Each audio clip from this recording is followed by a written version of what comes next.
نے اپنی پیاری بیٹی حضرت فاطمہ رضی اللہ تعالی عنہا سے فرمایا کہ میری پیاری بیٹی، کیا تمہیں یہ بات معلوم ہے کہ آپ سے پہلے بھی ایک عورت ہے جو آپ سے پہلے جنت میں داخل ہوگی؟ حضرت فاطمہ الزہرا رضی اللہ تعالی عنہا نے عرض کیا، ابا ایسی کون سی عورت ہے جو مجھ سے پہلے بھی جنت میں داخل ہوگی؟ ابا مجھے بتائیں نا، وہ عورت کون ہے؟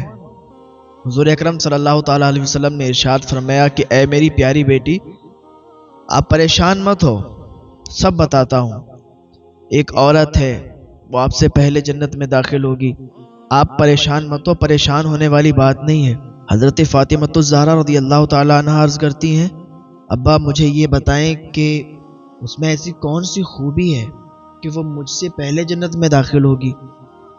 تو حضور فرماتے ہیں کہ یہ میری پیاری بیٹی، اس میں 3 خوبیاں ہیں، ان 3 خوبیوں کی وجہ سے وہ جنت میں آپ سے پہلے داخل ہو جائے گی۔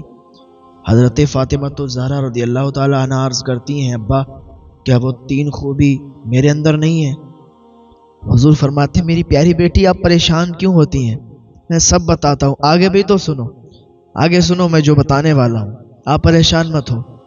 کہا ابا بتائیے۔ اس کے اندر جو پہلی خوبی ہے وہ یہ ہے کہ اس نے اپنی تمام امیدیں اللہ سے وابستہ کر رکھی ہیں، تمام امیدیں اللہ سے وابستہ کر رکھی ہیں۔ اس کی پہلی خوبی یہ ہے۔ یہاں پر ایک میں چھوٹا سا واقعہ یاد آ گیا، میں بتانا چاہتا ہوں، اس کے بعد میں بتاؤں گا کہ دوسری اس کی خوبی کیا ہے اور تیسری خوبی کیا ہے۔ عورت تھی، اس کا ایک بچہ تھا جو کہ بیمار ہو گیا تھا، وہ روضہ رسول صلی اللہ تعالی علیہ وسلم کے سامنے حاضر تھی اور دعا کر رہی تھی کہ میرے بچے کو شفا مل جائے، میرا بچہ ٹھیک ہو جائے، میں اپنے بچے سے بڑا پیار کرتی ہوں، اگر میرا بچہ مر گیا تو میں بھی مر جاؤں گی، میں اپنے بچے کے بغیر زندہ نہیں رہ سکتی۔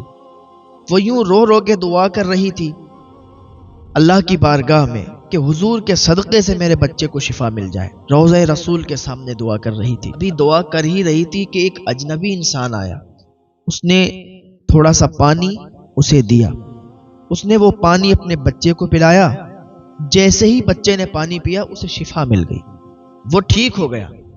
وہ کہنے لگی، پہلے تو اس نے اللہ کا شکر ادا کیا کہ میں نے ابھی دعا مانگی اور بچے کو پانی پلایا، بچہ ٹھیک ہو گیا۔ اس اجنبی انسان سے کہنے لگی، اے اجنبی انسان، تو نے یہ بہت اچھا کام کیا، تیرا بہت شکریہ ادا کرتی ہوں کہ تو نے میرے بچے کو پانی پلایا اور میرا بچہ ٹھیک ہو گیا، شاید اس پانی میں شفا تھی۔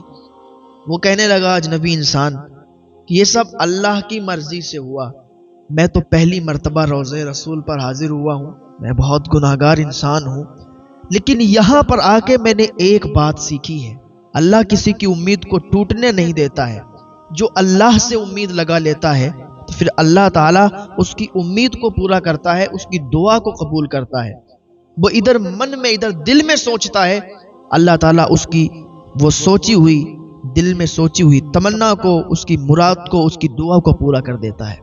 ہاں، اللہ کسی کی امید کو ٹوٹنے نہیں دیتا۔ یہ میرا کمال نہیں ہے، میرے پانی کا کمال نہیں ہے، اس میں شفا دینے والی ذات اللہ پاک کی ہے۔ اور یہ پانی بالکل سادہ ہے، یہ پانی ایسا نہیں کہ کسی نے اس پر پڑھ کر دم کیا ہو، یہ پانی سادہ ہے۔ یہ بات بالکل حقیقت ہے کہ روضہ رسول کے سامنے یا کعبے کے سامنے جو دعا مانگی جاتی ہے، اللہ تعالیٰ وہ دعا کو قبول فرما لیتا ہے، لیکن جائز دعا ہونا چاہیے۔ اللہ تعالیٰ ہم سب کو نیک عمل کی توفیق عطا فرمائے۔ حضور پاک صلی اللہ تعالیٰ علیہ وسلم فرمانے لگے کہ اے میری پیاری بیٹی فاطمہ، اس کی دوسری خوبی یہ ہے کہ لوگ اسے برا بھلا بھی کہتے ہیں، لیکن وہ کبھی بھی کسی کو بد دعا نہیں دیتی، وہ کبھی کسی کو برا بھلا نہیں کہتی۔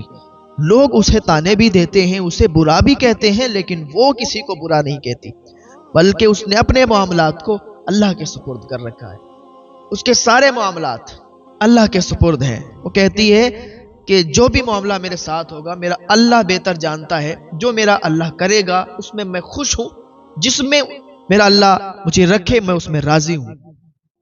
اگر لوگ مجھے برا بھلا کہتے ہیں، لوگ مجھے برا کہتے ہیں، مجھے گالیاں دیتے ہیں، مجھے تانے مارتے ہیں، تو میں ان کو تانے نہیں ماروں گی، ان کو برا بھلا نہیں کہوں گی، انہیں گالیاں نہیں دوں گی، بلکہ میں نے اللہ پر چھوڑ رکھا ہے، میرا اللہ ان سے بدلہ لے گا۔ یہ دوسری اس کی خوبی ہے۔ تو یہاں پر میں چھوٹا سا اور ایک واقعہ عرض کرنا چاہتا ہوں کہ ایک دن ایک بستی میں سارے لوگ سوئے ہوئے تھے، رات کا سناٹا تھا، اندھیرا کافی تھا، رات آدھی گزر چکی تھی، تو اتنے میں ایک شخص کے چیخنے کی آواز آئی، رونے کی آواز آئی، سسکیاں بھر کے کوئی رو رہا تھا۔ گاؤں کے لوگ ایک دم اچانک سے اٹھ گئے۔ جب اچانک سے اٹھے تو دیکھا کہ کہاں پر یہ آواز آ رہی ہے، تو وہ آواز جب سنا، غور کیا تو وہ مسجد تھی جو ان کے محلے میں، ان کے گاؤں میں، وہاں سے آواز آ رہی تھی۔ جب سارے لوگ گاؤں کے مسجد کے قریب پہنچے، مسجد کے پاس پہنچنے کے بعد دیکھا کہ ایک بوڑھا شخص ہے جو سسکیاں بھر کے رو رہا ہے اور اس کے ہاتھ میں ایک چاقو ہے۔ گاؤں کے لوگوں نے معلوم کیا کہ بھائی تم کون ہو، اتنی رات میں آ کے یہاں مسجد کے اندر سسکیاں لے لے کے رو رہے ہو، گاؤں والوں کی نیندیں خراب کر رہے ہو، اگر تمہیں رونا ہے تو جنگل میں نکل جاؤ، گاؤں سے باہر چلے جاؤ، لیکن آپ مسجد کے اندر رو رہے ہو، کیا معاملہ ہے بھائی، آپ اتنی رات میں آ کے مسجد میں رو رہے؟ اس نے کہا میں تو بہت بڑا گناہگار انسان ہوں، مجھ سے رہا نہیں گیا تو میں اس مسجد میں آیا۔ کہا کیا معاملہ ہے؟ کہا معاملہ کچھ ایسا ہے کہ 20 سال پہلے میں نے اسی مسجد کے امام کو قتل کیا تھا، 20 سال پہلے میں نے اس مسجد کے امام صاحب کو قتل کیا تھا، مجھے راتوں میں نیند نہیں آتی ہے، میں نے لوگوں سے تو چھپا لیا لیکن اللہ سے کیسے چھپاؤں گا؟ اللہ تعالیٰ اپنے حق تو معاف کرتا ہے، حقوق اللہ تو معاف ہو سکتے ہیں، اللہ معاف کر سکتا ہے اپنے، لیکن بندوں کے حق نہیں معاف کرتا۔ بندوں کے حق ایسے معاف نہیں ہوتے جب تک بندہ خود ہی اس کو معاف نہ کرے، اللہ بھی اسے معاف نہیں کرتا ہے۔ حقوق اللہ معاف ہو سکتے ہیں، حقوق العبد معاف نہیں ہوتے۔ تو میرے دل میں ایک بات ستاتی تھی کہ میں نے اپنے گاؤں کے، اپنے مسجد کے امام صاحب کو قتل کیا، لوگوں کو خبر نہیں لیکن اللہ سب جانتا ہے۔ اگر میں لوگوں سے جا کے معافی طلب کر لوں، ہو سکتا ہے اللہ معاف کر دے، اگر میں ان امام صاحب کے بچوں سے جا کے، ان کے گھر والوں سے جا کے معافی طلب کر لوں، ہو سکتا ہے اللہ تعالیٰ معاف کر دے۔ تو میں اسی لیے آیا ہوں، مجھے راتوں میں نیندیں نہیں آتی، میں نے لاکھ کوشش کی چھپانے کی آپ لوگوں سے لیکن چھپا نہیں سکا، اسی لیے آپ لوگوں کے سامنے آیا ہوں، ہمیں معاف کر دیں۔ 20 سال پہلے ہم نے اپنے امام صاحب کو قتل کر دیا تھا، ایک بات کو لے کر چھوٹی سی، آج مجھے بہت پچھتاوا ہو رہا ہے، اور میں اپنی ساری زمین، اپنی ساری پراپرٹی کو امام صاحب کے بچوں کے نام کر دیتا ہوں تاکہ ان کے بچوں کی بھی زندگی صحیح سے گزر جائے، کیونکہ ان پر اب ان کے باپ کا سایہ نہیں ہے نا۔ تو گاؤں والے بھی رو رہے تھے، یہ کیسا شخص ہے؟ واقعی یہ بات حقیقت ہے، انسان لوگوں سے چھپا سکتا ہے لیکن اللہ سے نہیں چھپا سکتا۔